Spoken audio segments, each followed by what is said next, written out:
Genesis chapter 38. About this time, Judah left home and moved to Adullam, where he stayed with a man named Hira. There he saw a Canaanite woman, the daughter of Shua, and he married her. When he slept with her, she became pregnant and gave birth to a son, and he named the boy Er. Then she became pregnant again and gave birth to another son, and she named him Onan. And when she gave birth to a third son, she named him Shelah. At the time of Shelah's birth, they were living in Kezib. In the course of time, Judah arranged for his firstborn son Er to marry a young woman named Tamar. But Er was a wicked man in the Lord's sight, and so the Lord took his life. Then Judah said to Er's brother Onan, "Go and marry Tamar. As our law requires of the brother of a man who has died, you must produce an heir for your brother." But Onan was not willing to have a child who would not be his own heir. So whenever he had intercourse with his brother's wife, he spilled the semen on the ground. This prevented her from having a child who would belong to his brother. But the Lord considered it evil for Onan to deny a child to his dead brother, so the Lord took Onan's life too.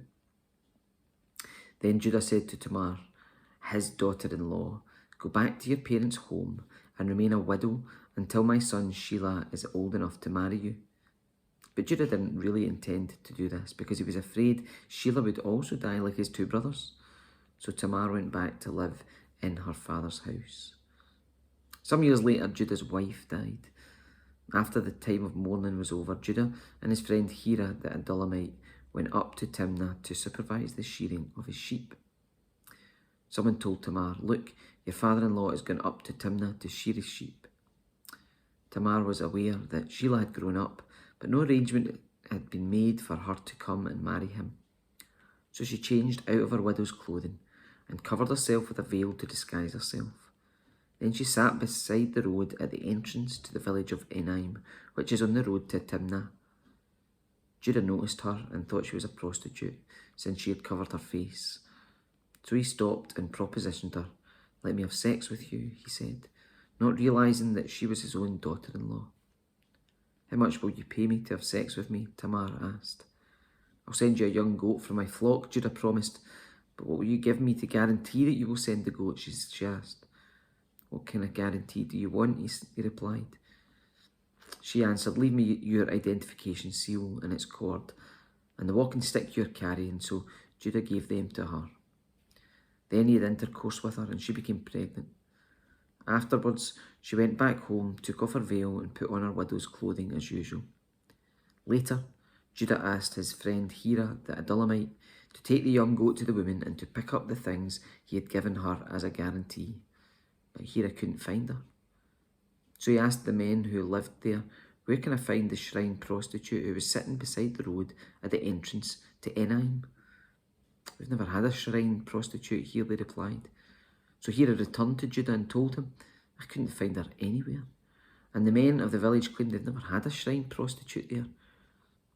"Then let her keep the things that I gave her," Judah said.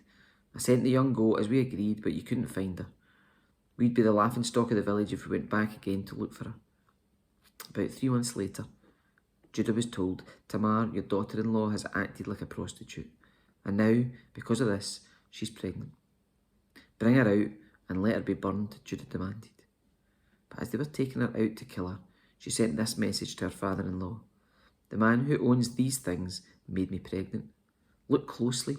Whose seal and cord and walking stick are these?" Judah recognised them immediately and said, "She is more righteous than I am, because I didn't arrange for her to marry my son Shelah." And Judah never slept again with Tamar. When the time came for Tamar to give birth, it was discovered that she was carrying twins. While she was in labour, one of the babies reached out his hand. The midwife grabbed it and tied a scarlet string around the child's wrist, announcing, "This one came out first." But then he pulled back his hand and out came his brother. "What?" the midwife exclaimed. "How did you break out first?" So he was named Perez. Then the baby with the scarlet string on his wrist was born, and he was named Zerah.